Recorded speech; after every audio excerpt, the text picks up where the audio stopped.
This is Getting On with Life, Biblical Wisdom for Successful Christian Living. I'm Chris Field, and this session is titled, Be Still. God instructs us to be still and to take knowledge of who He is as God. See that in Psalm 46 verse 10. Be still and know that I am God. Have you observed how once you are worked up, you stop noticing things? In an argument, people stop hearing each other and press on to make their point. When we are agitated or distracted by our concerns, we are truly distracted from paying attention to things that are important to know. If you've ever experienced a fear attack, you know we can be so overwhelmed with fearful prospects that they seem completely insurmountable. Later, once we've settled and looked at things in the clear light of day, the problems seem much more manageable. From time to time, when my wife and I are trying to sort through a complicated or emotional subject, we will decide to put the issue aside and pick it back up after we've had a good night's sleep. People who are forced to be inactive for long periods of time often find that their thoughts are finally able to get to things they've not thought about deeply before. Things can be considered with greater attention when there are no other things demanding our attention. These reflections might lead to questions about whether multitasking and being distracted by modern devices is really as helpful as people think, but I'm not heading there. What God asks us to do is to switch off and quell the many distractions and voices in our head that stop us taking knowledge of the most important thing there is to know, that God is God, and all that God is stands above every other consideration. Other verses talk about us standing still, being disengaged from all the plans and schemes we might employ so we can let God do what He wants to do. Note Exodus chapter 14, verse 13. Do not be afraid. Stand still and see the salvation of the Lord, which He will accomplish for you today. And in 2 Chronicles chapter 20, verse 17, you will not need to fight in this battle. Set yourselves, stand still, and see the salvation of the Lord with you.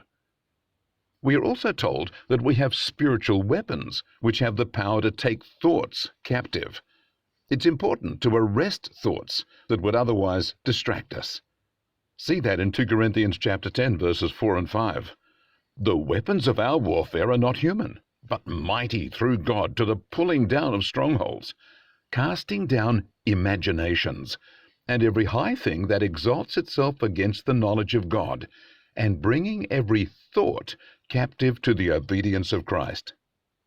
God tells us to know that He is God, but there are competitive thoughts that exalt themselves against the knowledge of God.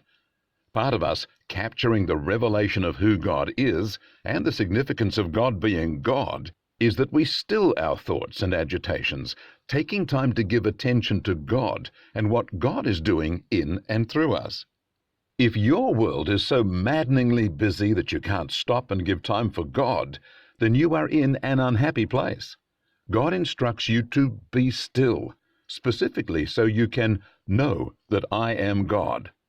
Stillness is a discipline. All those things you think are so important that you just have to do them or think about them are competing with God in your life. They cannot be so important when they displace God. Nothing is worthy of more attention and focus in your life than God Himself. Faith is the first step. When a bunch of things press on you and you are distracted by them, it is because you have decided that they have value or importance.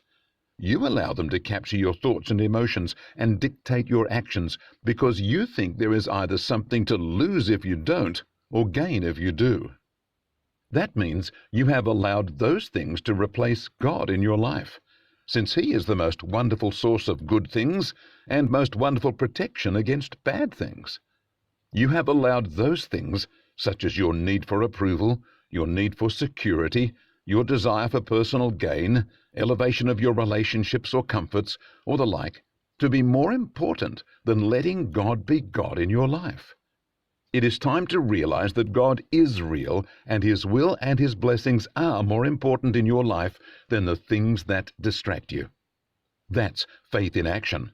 trusting God to take care of things that you would otherwise feel compelled to worry about or to attend to.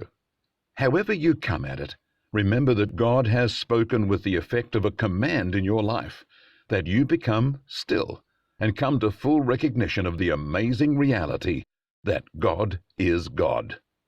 Be still and know that God is God. God bless you.